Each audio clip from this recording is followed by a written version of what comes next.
The year was 2247, and humanity was on the cusp of a new era.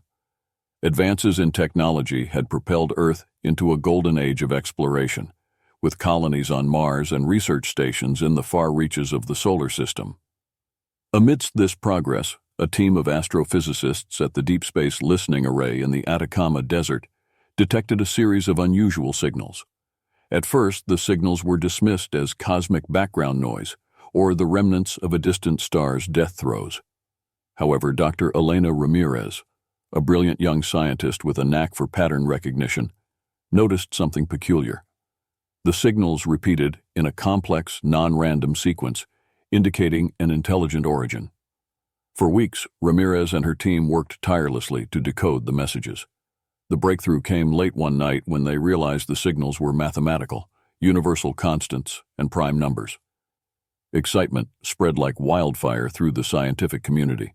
The realization that humanity was not alone in the universe electrified the world. The decoded messages revealed coordinates and a simple greeting from an entity calling itself the Galactic Union. This coalition of alien species had been observing Earth for decades, waiting for humanity to reach a level of technological and social maturity suitable for contact. The Galactic Union invited Earth to join their interstellar community, promising advancements in science, medicine, and technology beyond human imagination. World leaders convened emergency sessions to discuss the implications. The United Nations formed a special committee to handle extraterrestrial relations, and a delegation was selected to represent humanity. The spaceship Dauntless, equipped with the latest in human engineering and technology, was chosen for the historic journey. The countdown to launch was tense yet exhilarating. Commander Sarah Blake stood on the bridge of the Dauntless, surveying her crew. Each member was focused, their faces a mix of determination and anticipation. The ship's systems hummed with power, ready to embark on humanity's first interstellar voyage. As the engines roared to life, the Dauntless lifted off from the Kennedy Space Center, ascending through the atmosphere and breaking free into the vast expanse of space. The ship's warp drive, a recent breakthrough in propulsion technology, activated, and the stars stretched into long streaks of light as they hurtled toward their destination. The journey to Tethras, the capital planet of the Galactic Union, took mere hours thanks to the warp drive. As they emerged from warp space, the crew was greeted by a breathtaking sight. Tethras was a jewel in the cosmos, surrounded by massive space stations and a myriad of ships from all corners of the galaxy. The planet itself shimmered with vibrant cities and lush landscapes, a testament to the advanced civilizations that called it home. Ambassador Calix, a tall, azure-skinned alien with large, expressive eyes, greeted them upon arrival. His species, the Thalarians, were known for their diplomatic prowess and deep sense of empathy. Calix's demeanor was warm and welcoming, his voice melodious as he spoke through a translator device that seamlessly converted his language into English. "Welcome, Commander Blake and the crew of the Dauntless. We are honored to have you here," Calix intoned, his eyes reflecting genuine curiosity and kindness. "The Galactic Union has long awaited this moment.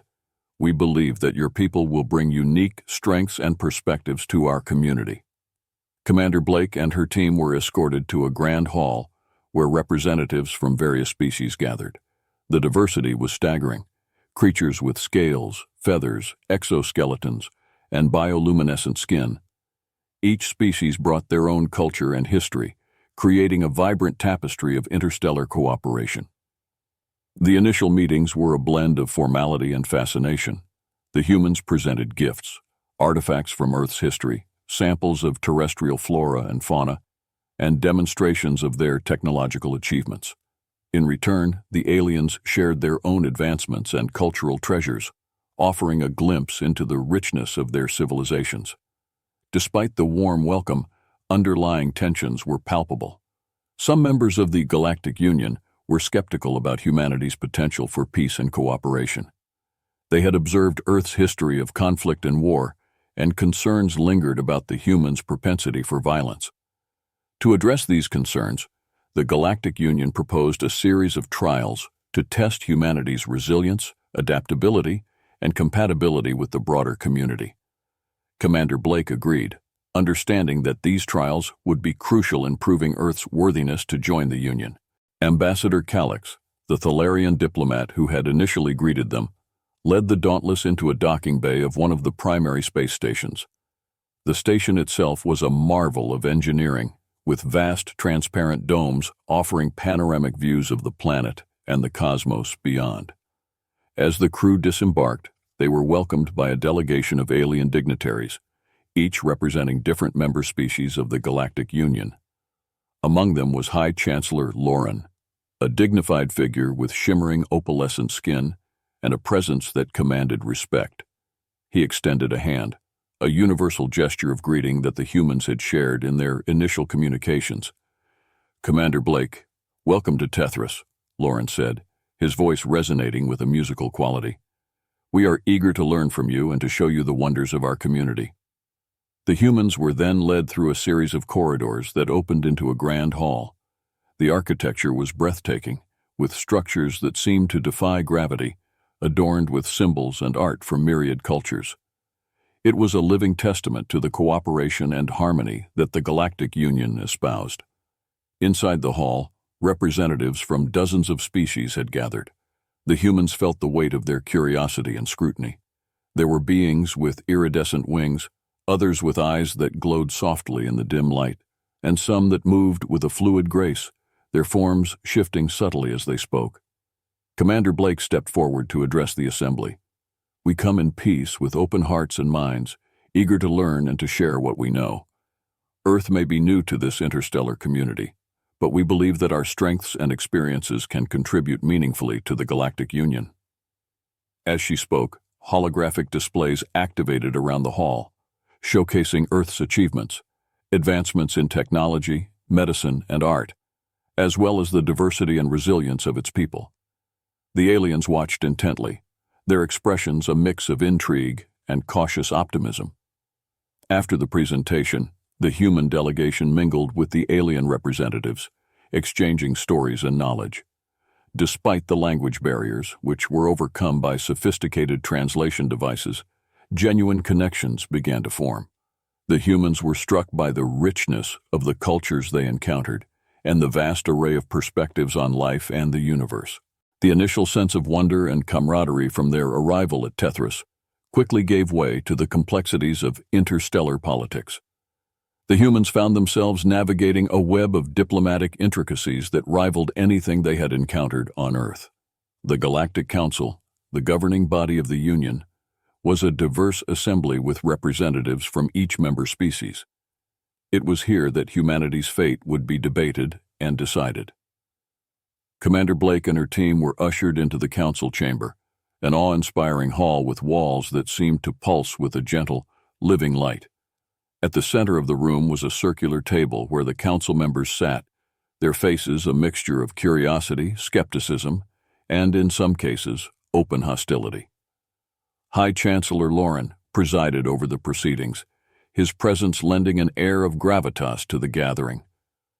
"The inclusion of Earth in the Galactic Union is a matter of great importance," Lauren began, his voice carrying a weight of authority. "We must evaluate not only their technological capabilities, but also their cultural and ethical alignment with our principles." The debate was intense from the outset. Some council members, like Ambassador Calix, spoke passionately in favor of humanity's inclusion, citing their potential for innovation and their proven resilience. Others, however, were not so easily convinced. Representative Velrock, a stern-faced alien with a serpentine form, voiced his concerns with a hiss. "Humans have a history of violence and conflict," Velrock argued. "Their rapid technological advancement poses a risk.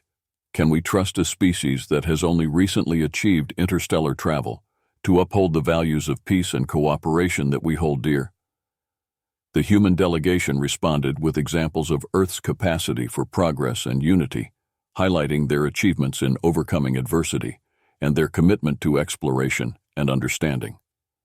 Dr. Elena Ramirez, who had decoded the initial alien signals, presented a compelling argument about humanity's desire for knowledge and its ability to learn from past mistakes. Despite these efforts, the Council remained divided. It was clear that proving humanity's worth would require more than just words.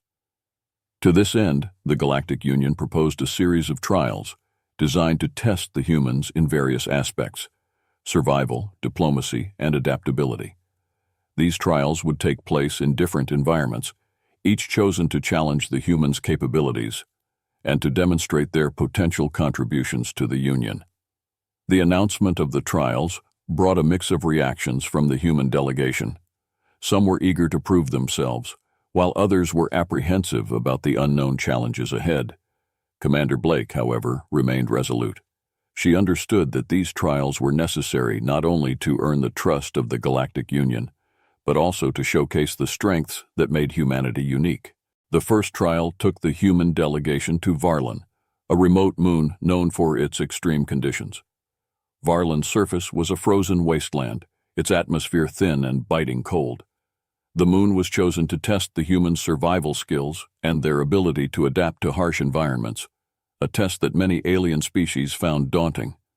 The humans landed on Varlan, stepping out of their shuttle into a blizzard. The temperature was well below freezing, and the wind howled with a ferocity that could strip the warmth from their bodies in minutes. However, Commander Blake and her team were prepared. They donned advanced thermal suits designed to withstand the most extreme conditions Earth had to offer. Their first task was to establish a base camp. The humans worked quickly and efficiently, setting up insulated shelters and starting portable heaters. The alien observers, including Ambassador Calix and several skeptical council members, watched with interest. They had expected the humans to struggle, but the team's systematic approach and apparent ease in dealing with the cold began to change their perceptions. Next, the humans needed to secure a sustainable source of heat and food. Using portable sonar devices, they located a thermal vent beneath the ice. They drilled through the thick layer, accessing the geothermal energy below. This not only provided heat, but also allowed them to melt ice for water. The crew also set up hydroponic units to grow food, showcasing their ability to create life-sustaining conditions even in the most hostile environments. Dr. Elena Ramirez took samples of the local ice and soil, analyzing them for any potential resources or dangers. Her findings indicated that Varlan's ice contained minerals that could be useful for long-term habitation and scientific research. This discovery was shared with the alien observers, further demonstrating humanity's scientific acumen and adaptability. As days passed, the humans thrived on Varlan. They conducted experiments, held strategy sessions, and even organized recreational activities to maintain morale. The alien observers were particularly impressed by the humans' resilience and ingenuity. They had expected the humans to barely survive, yet they were not only surviving, but thriving.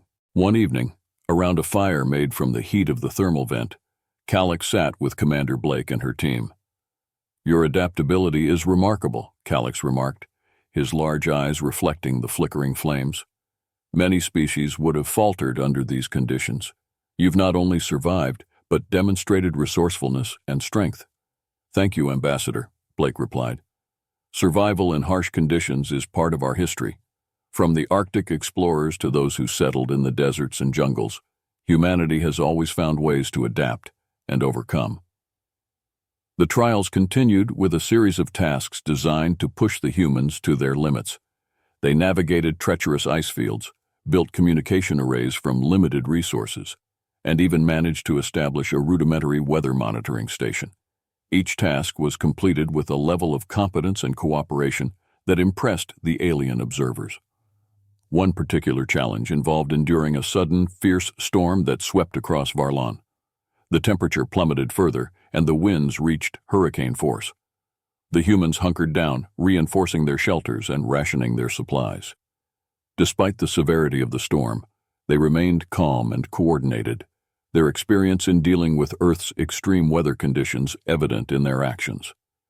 As the storm raged outside, Dr. Ramirez continued her research, using portable equipment to analyze the storm's composition and behavior.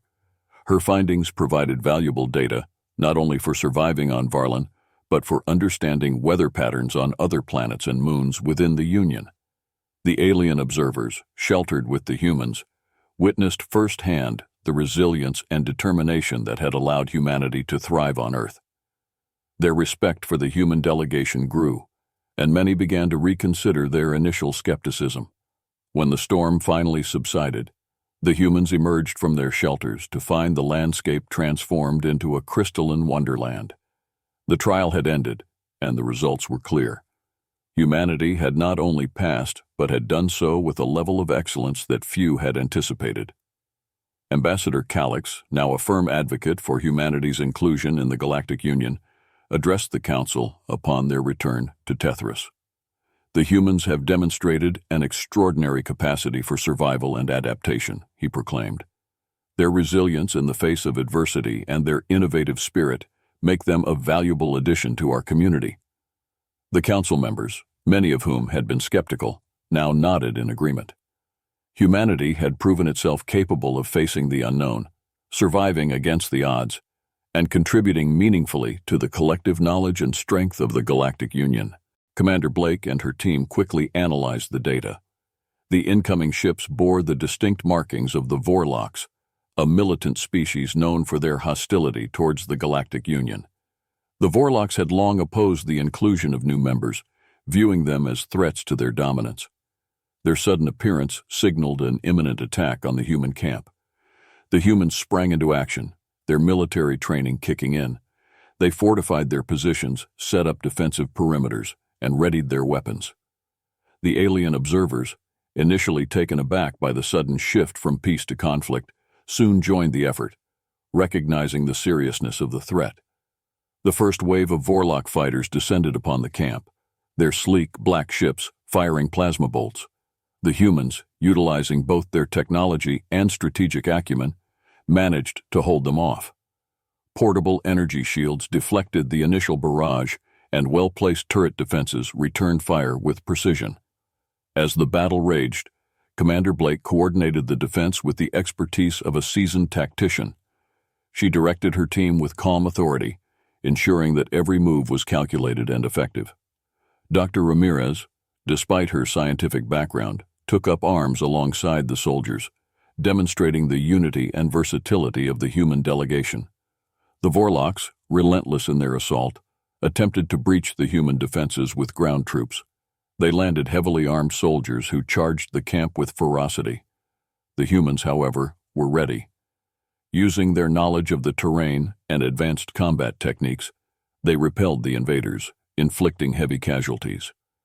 The turning point came when a squad of human engineers managed to hack into the Vorlock communication systems. They disrupted the enemy's coordination, creating chaos among their ranks. The Vorlocks, now disoriented and leaderless, began to retreat. The combined efforts of the humans and their alien allies ensured that the invaders were driven back, their ships fleeing into the icy expanse of Varlin's night. As the dust settled, the human delegation assessed the aftermath. The camp was damaged, but the morale was high. They had not only survived the attack, but had also demonstrated their capability to defend themselves and their allies against a formidable enemy. The alien observers, now convinced of humanity's strength and reliability, reported their observations back to the Galactic Council. The successful defense against the Vorlock attack had a profound impact on the Galactic Union. The human delegation's bravery and strategic prowess earned them widespread respect and admiration.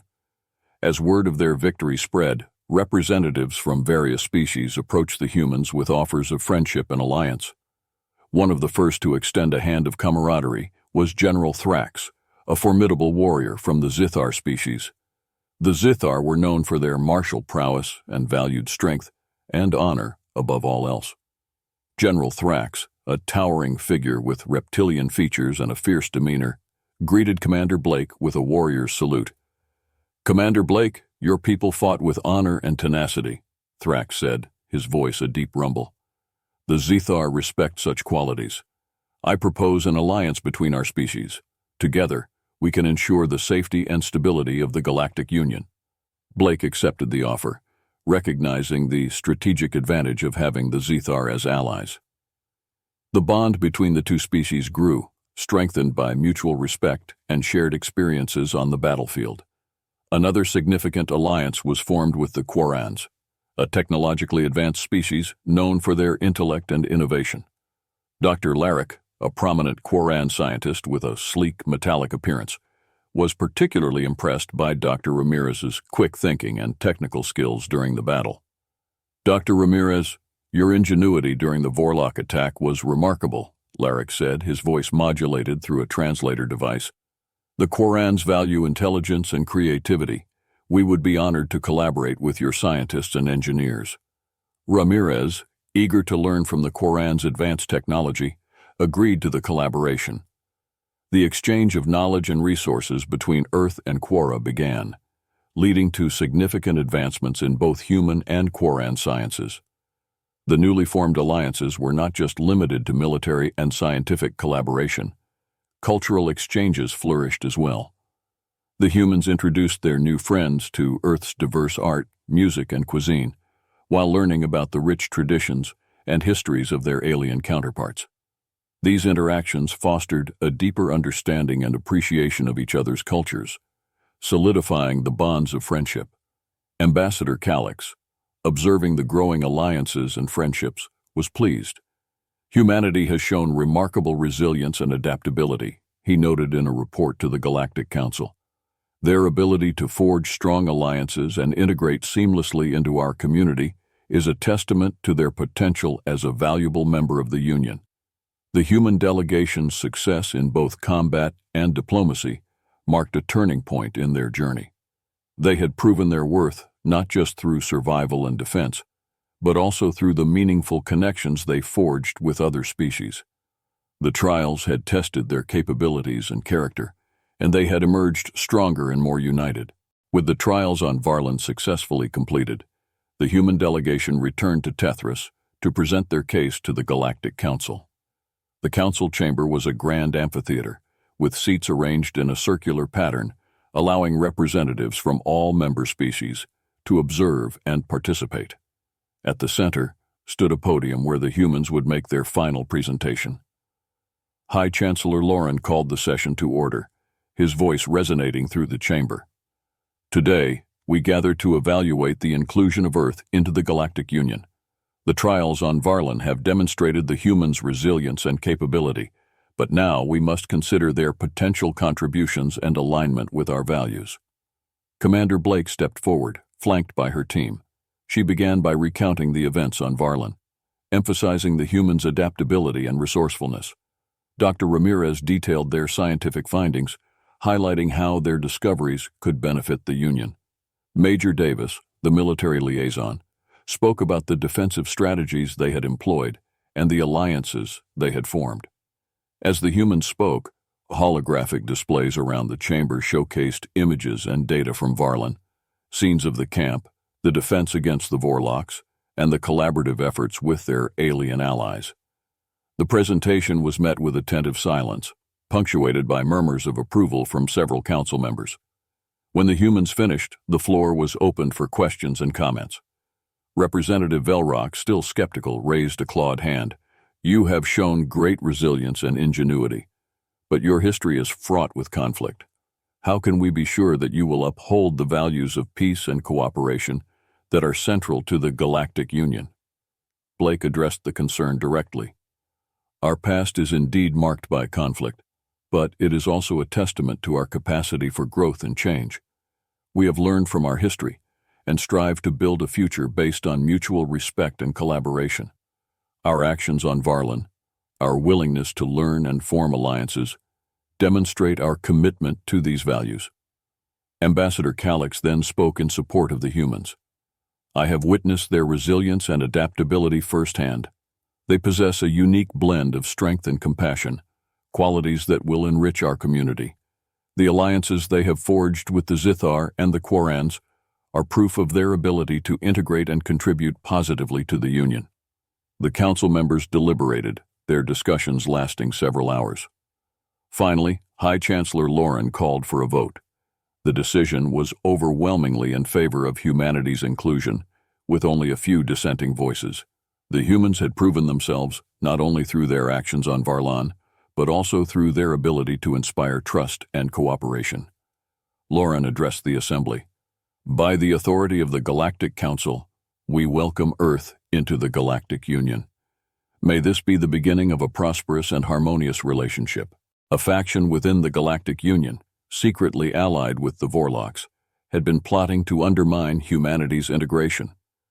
This faction, fearing the potential shift in power dynamics, sought to destabilize the newfound alliances and create chaos.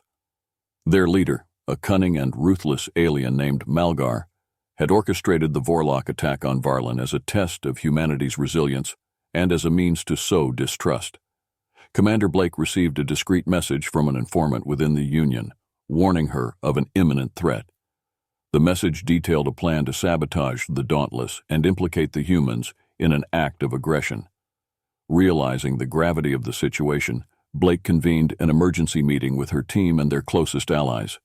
General Thrax and Dr. Larrick, both staunch supporters of humanity, offered their assistance. "We cannot allow these conspirators to succeed," Thrax growled. "Their actions threaten the very foundation of the Union." The team devised a plan to uncover and expose the traitors. Dr. Ramirez and Dr. Larrick worked together to hack into the station's security systems, gathering evidence of the faction's communications and movements. Major Davis coordinated with General Thrax to secure key areas of the space station, ensuring that any attempt at sabotage would be swiftly countered. The crucial moment came when the conspirators attempted to plant a bomb on the Dauntless. The humans and their allies were ready. They ambushed the saboteurs, capturing them before they could execute their plan. Among the captured was Malgar, whose bitter defiance only confirmed his guilt. With the evidence collected by Ramirez and Larrick, Blake presented the findings to the Galactic Council. The revelation shocked many, and the Council acted swiftly to dismantle the rogue faction. The captured conspirators were tried and sentenced, their actions condemned as a betrayal of the Union's principles. High Chancellor Loran addressed the Assembly once more. "The actions of a few cannot overshadow the commitment to peace and cooperation that defines our Union. The humans have shown great courage and integrity in exposing this plot. We owe them our gratitude." The Council's response was overwhelmingly supportive. Humanity's position within the Galactic Union was not only secured, but strengthened by their decisive actions against the traitors. The alliances formed with the Zithar and the Quarans grew even stronger, cementing bonds forged in the crucible of conflict. The revelations of the conspiracy had only momentarily settled the unrest within the Galactic Union. As the humans and their allies continued to solidify their position, a more significant threat loomed on the horizon. The Vorlocks, angered by the failure of their covert allies and determined to assert their dominance, launched a full-scale assault on Tethras, the heart of the Union. The attack began without warning.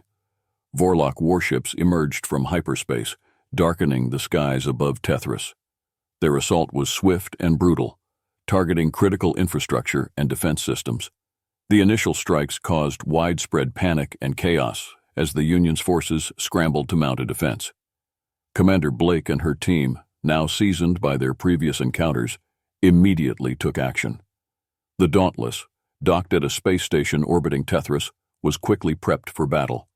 General Thrax and his Zithar warriors, along with Dr. Larrick and the Quaran fleet, rallied to support the humans. Blake's voice was calm, yet resolute as she addressed her crew. "This is our chance to prove our commitment to the Union. We fight not just for Earth, but for the peace and unity of all member species. Let's show the Vorlocks what humanity is capable of." The Dauntless led a coordinated counterattack, its advanced weaponry and defensive systems proving invaluable. The humans employed a mix of tactics, combining their ingenuity with the strategic prowess of their allies. As Vorlock ships descended, the Dauntless and its fleet engaged in a fierce space battle, lasers and plasma bolts lighting up the void. On the ground, the situation was dire. Vorlock ground forces had breached the defenses of several key cities, spreading destruction and fear. Commander Blake coordinated with the Union's ground forces, deploying human soldiers and Zithar warriors to repel the invaders. The humans' adaptability and resilience were on full display as they fought side by side with their alien allies, their actions driven by a shared purpose. Major Davis led a critical mission to reclaim a strategic defense tower that the Vorlocks had captured. The tower's advanced weaponry was crucial for Tethras's defense. Davis and his team navigated through the war-torn streets facing intense resistance. Despite the odds, they managed to infiltrate the tower, disabling the Vorlock control systems and restoring it to Union command. The reclaimed tower provided much-needed firepower, turning the tide of the battle in the Union's favor. In space, the Dauntless faced the Vorlock flagship, a massive vessel bristling with weapons. Commander Blake, realizing that defeating the flagship would demoralize the Vorlock forces, devised a daring plan. Utilizing the ship's warp drive in a short burst, the Dauntless executed a high-risk maneuver, appearing directly above the flagship and unleashing a devastating barrage.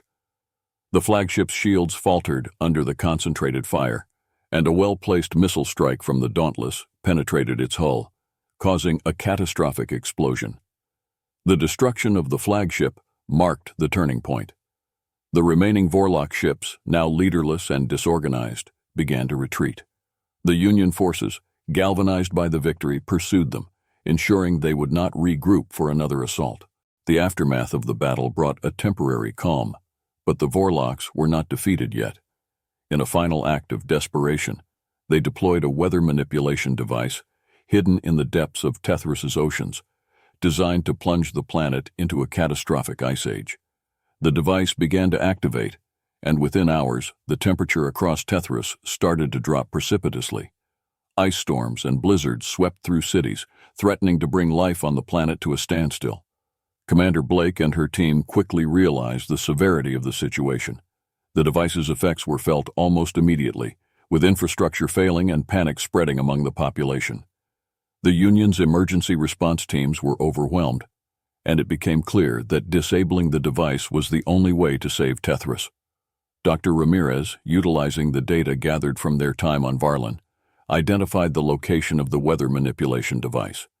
It was deep beneath the ocean, protected by layers of defenses and the harsh underwater environment. A specialized task force was assembled, including human engineers, Quran scientists, and Zithar warriors, to undertake the mission. The Dauntless, equipped with advanced submersible technology, descended into the icy depths of Tethras's oceans.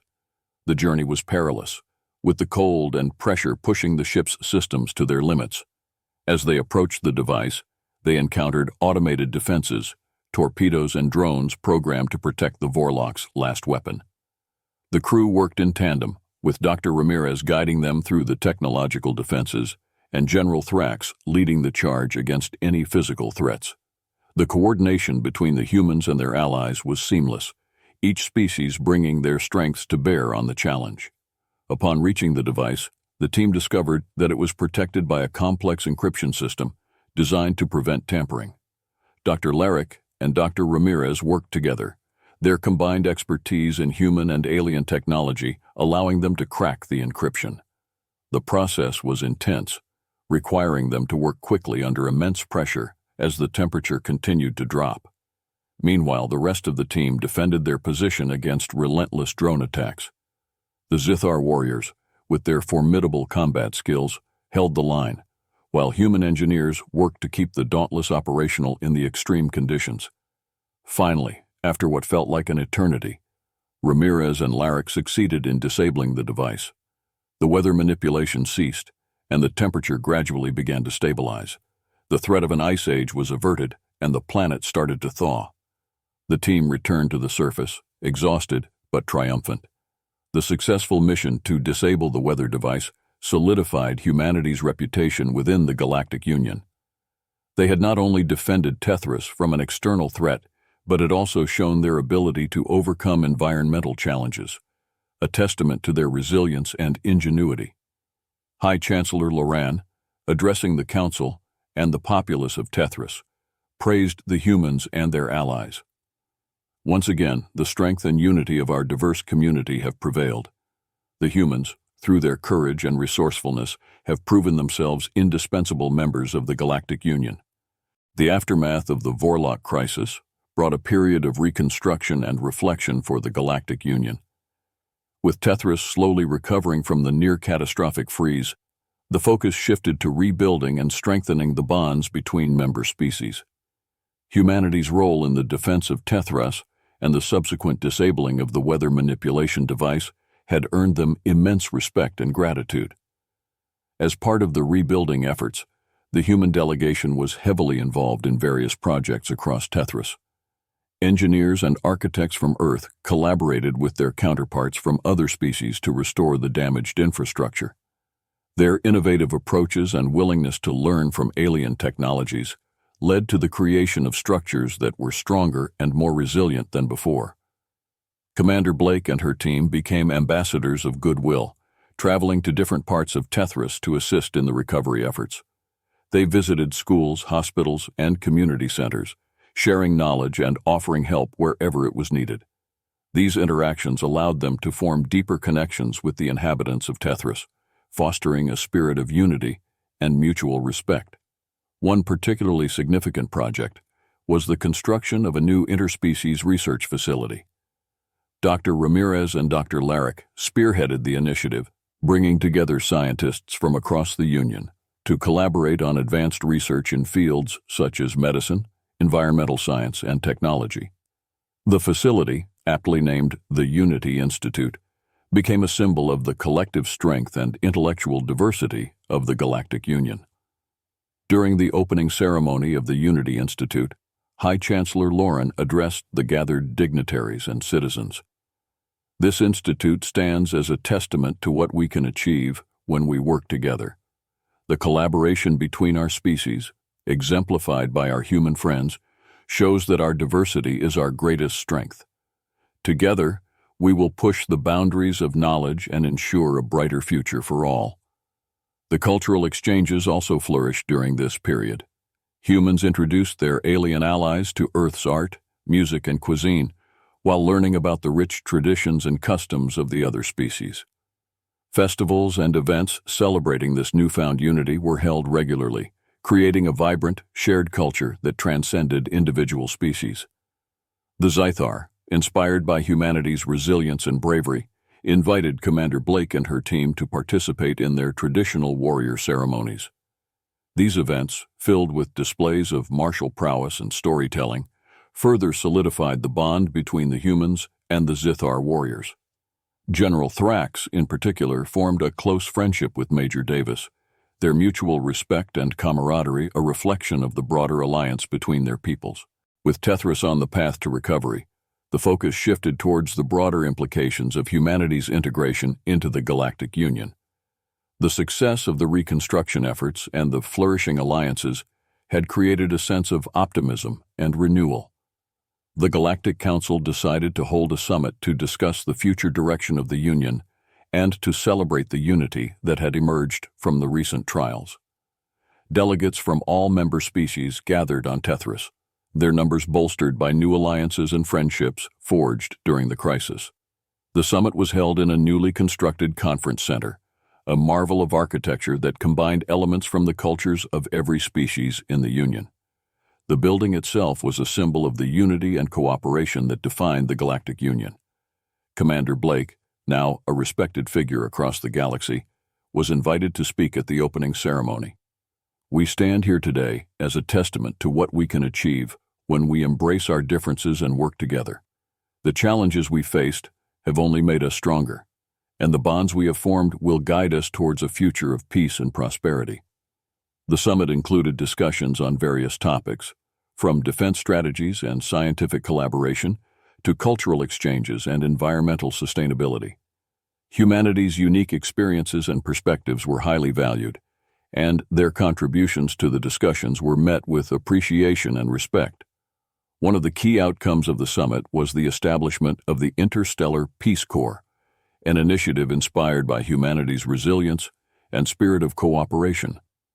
The Peace Corps would be a volunteer force composed of members from all species, dedicated to providing aid and support in times of crisis, promoting peace, and fostering understanding among the diverse cultures of the Union.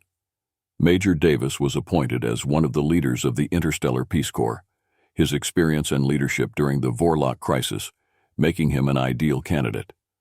The Peace Corps quickly became a symbol of hope and unity, with volunteers from across the galaxy joining its ranks. Dr. Ramirez continued her work at the Unity Institute, leading research projects that pushed the boundaries of scientific knowledge. Her work on environmental sustainability in particular had a profound impact, leading to new technologies that helped planets recover from ecological damage and ensuring a more sustainable future for all member species. As the summit drew to a close, High Chancellor Lauren reflected on the journey they had undertaken. "We have faced great challenges, but we have emerged stronger and more united. The inclusion of humanity has enriched our union, and together we will continue to strive for a future where peace, knowledge, and understanding guide our every action."